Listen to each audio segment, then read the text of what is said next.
हम फिर से लेकर आ चुके हैं आप लोगों के लिए दिन भर की सभी ताज़ा और बड़ी खबरें। एक एक कर आपको सारी खबरों की जानकारी देंगे आज देश दुनिया में क्या कुछ हो रहा है।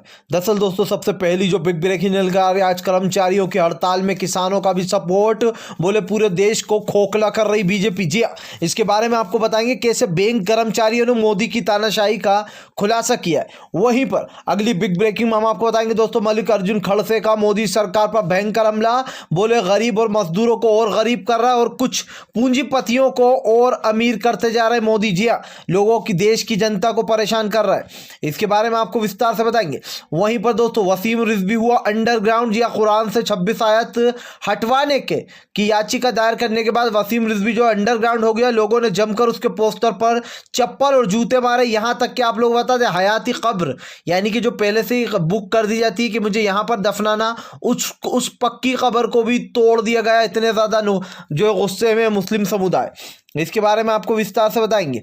वहीं पर अगली बिग ब्रेकिंग में हम आपको बताएंगे दोस्तों, बैंक निजीकरण के व्यक्ति पंकज, जी आप लोग बता दें, पंकज कपूर ने बताया कि यह सरकार जो यहाँ पर तानाशाही सरकार है, कुछ भी लाने से पहले किसी से बात नहीं करती और किसान आंदोलन उसका सबसे बड़ा जो है दोस्तों उदाहरण है। इसके बारे में भी आपको विस्तार से बताएंगे। वहीं पर अगली बिग ब्रेकिंग में हम आपको बताएंगे, जी दरअसल दोस्तों आप लोग बता दें, मोदी सरकार के ऊपर राकेश टिकैत का बड़ा हमला, बोले इस देश विरोधी पार्टी को कोई भी वोट ना दे। जी हाँ, इसको सत्ता से उखाड़ कर फेंकने में हमारी मदद करे। इसके बारे में आपको विस्तार से बताएंगे।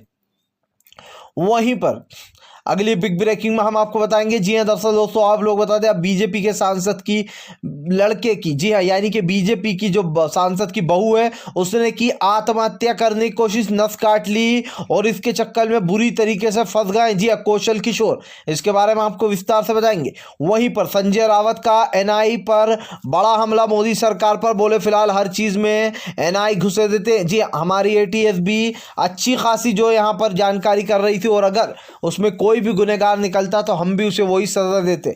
इसके बारे में भी आपको विस्तार से बताएंगे। तो सारी खबरें एक एक कर देंगे। फिलहाल खैर चलिए बढ़ते हैं सबसे पहली और सबसे बड़ी खबर की ओर।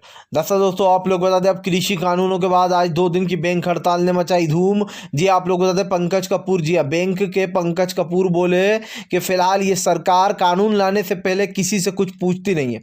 आपको बता दें दोस्तों, यहाँ पर पंकज कपूर जो है बैंक ऑफ इंडिया के जो यहाँ पर सचिव है और ऐसे में उन्होंने कहा कि फिलहाल जिस तरीके से ये सरकार तानाशाही दिखा रही है, जिस तरीके से बैंकों का निजीकरण किया जा रहा है, ना बैंक वालों से कुछ पूछना, ना उनसे दोस्तों वार्तालाप करना। जबकि दोस्तों पहले की सरकार ये करती थी कि अगर कोई भी कानून लाया जाता था तो उनके सचिवों से पूछा जाता था, यानी कि जो जानकार लोग हैं, उसी बैंक की बात है तो बैंक वालों से पूछते थे।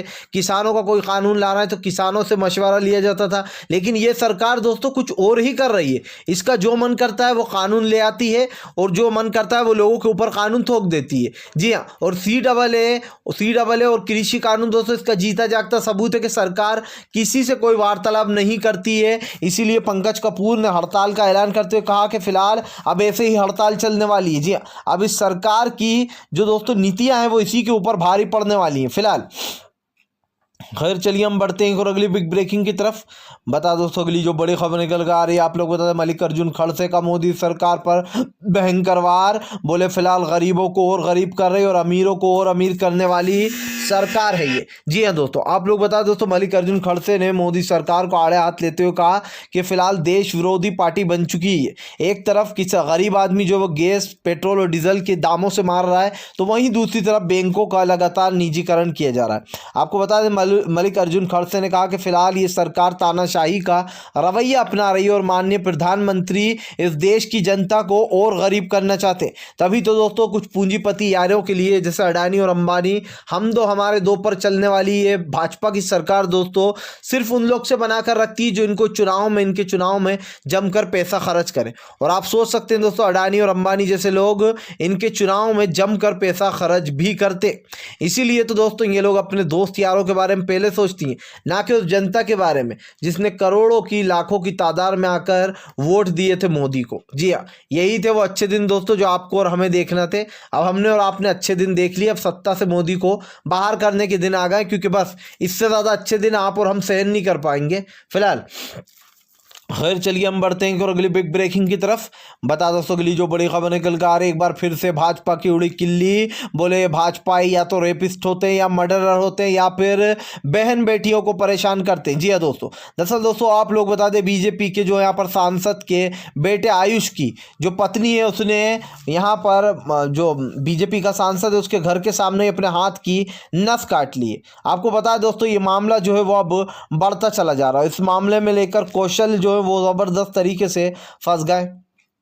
सबसे बड़ी बात दोस्तों कि यहाँ पर कई बार ये निकल कर सामने आया कि फ़िलहाल जिस तरीके से यहाँ पर महिलाओं के साथ किया जाता है और जिस तरीके का अच्छा दिखावा करती है बीजेपी कि हम महिलाओं की इज्जत करते हैं, उसको लेकर अब लोगों ने जमकर दोस्तों तानाकशी करना शुरू कर दिया। कौशल किशोर की बहू जो है दोस्तों आयशा, उसका लड़का जो है, यहाँ पर उनका कहना है कि फ़िलहाल जिस तरीके से मेरे साथ व्यवहार किया जा रहा है कौशल किशोर के घर में, उनका बेटा आयुष और वो लोग जो यहाँ पर मेरे साथ बुरा व्यवहार करते हैं, इसी के चलते दोस्तों बहू ने सामने ही घर के सामने नस काट ली, जिसके बाद ये हुआ कि हॉस्पिटलाइज उनको किया गया, उनकी जान किसी तरीके से बचाई गई। लेकिन आप लोग बता दोस्तों अंकिता का कहना है कि उनके साथ बहुत ही बुरा व्यवहार किया जा रहा है और कोई उनका साथ नहीं दे रहा, क्योंकि माँ जो बाप है वो बीजेपी का सांसद है दोस्तों और जो यहाँ पर जो माँ है वो विधायक है। तो अब ऐसे में दोस्तों उनकी कोई नहीं सुन रहा, इसीलिए उन्होंने आत्महत्या करने की कोशिश की है कौशल किशोर की बहू ने फिलहाल।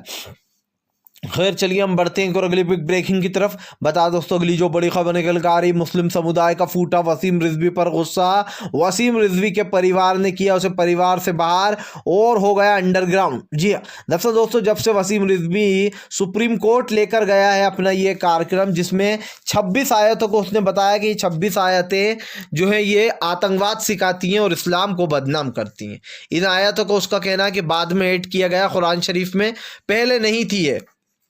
सोचिए दोस्तों, वसीम रिजवी एक ऐसा नाम जो भाजपा के दलाल के नाम से जाना जाता है। इसमें कोई शक नहीं है दोस्तों कि हो सकता है किसी अंधभक्त ने उसको ये सुझाया हो कि सुप्रीम कोर्ट ये केस लेकर जाओ, और ये हो सकता है दोस्तों, इसमें कोई दो राय नहीं है सोचने वाली बात कि बीजेपी का कोई भी इंसान इसमें मिला हो सकता है। लेकिन दोस्तों सबसे बड़ी बात यहाँ पर वसीम रिजवी को अब ये जिस तरीके से इस्लाम से जो यहाँ पर इस्लाम से खारिज कर दिया गया है, क्योंकि यहाँ पर कल बहुत बड़ा एक इस्लामिक सम्मेलन रखा गया जिसमें कहा गया कि अब वसीम रिजवी को जो कुरान है यानी कि जो इस्लाम है उससे खारिज किया जाता है, अब वो इस्लाम का हिस्सा नहीं है। यहाँ तक कि उसकी कब्र को कोई उसके कंधा तक नहीं देगा, जब उसकी जो होगी उसका जब उसकी डेथ होगी तो उसको कोई कंधा नहीं देगा, यानी कि ना ही उसे कब्र में दफनाया जाएगा ना ही उसको कोई कंधा देगा। और इसी के चलते दोस्तों आप लोग बता दें हयात कब्र जो थी वो उसने अपनी पहले ही बुक रखी थी। अगर आपको नहीं पता बता दूं, हयात कब्र वो होती है जो पहले से अपने नाम की कहीं पर भी आप रख सकते हो, वहाँ पर पक्की कब्र बनाकर अपने नाम की।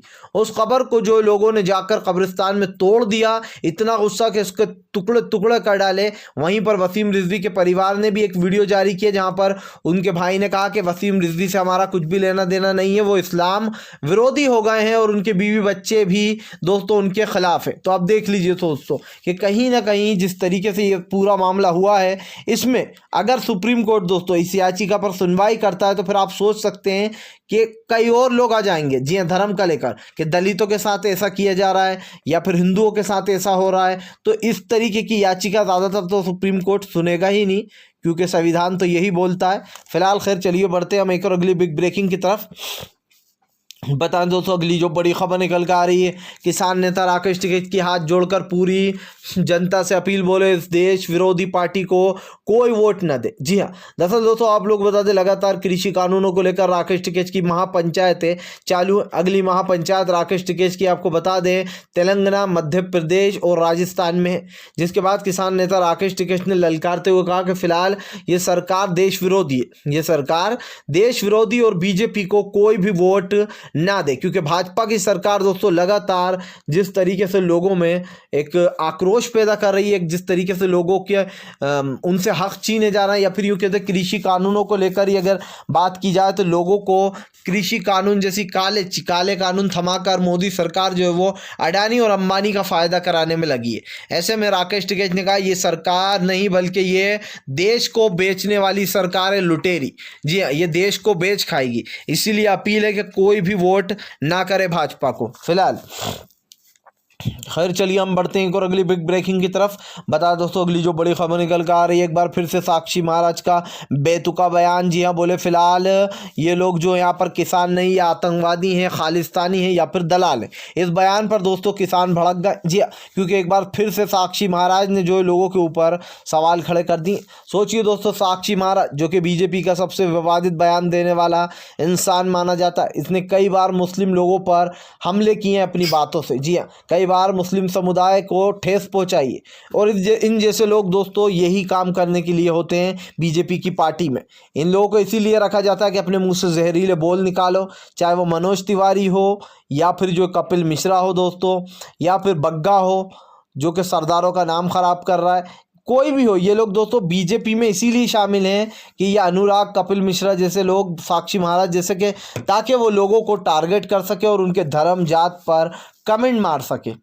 इन लोगों का बस इतना ही काम होता है बीजेपी की पार्टी में। तो कहीं ना कहीं दोस्तों वही किसान से आपकी सरकार, अगर ये आतंकवादी थे तो बार बार कृषि मंत्री मीटिंग क्यों कर रहे थे? क्या कृषि मंत्री डर गए थे, या फिर कृषि मंत्री भी उसी आतंकवाद का हिस्सा है? सोचिए दोस्तों, सोचने वाली बात है कि उन्हीं लोगों से मीटिंग कर रहे थे ये हमारे उन किसान भाइयों को जिनको आज साक्षी महाराज आतंकवादी बोलना है, या फिर दलाल बोलना है, या फिर खालिस्तानी बोलना है। जी हाँ, तो अब आप खुद सोचिए क्या है किसान हमारे भाई।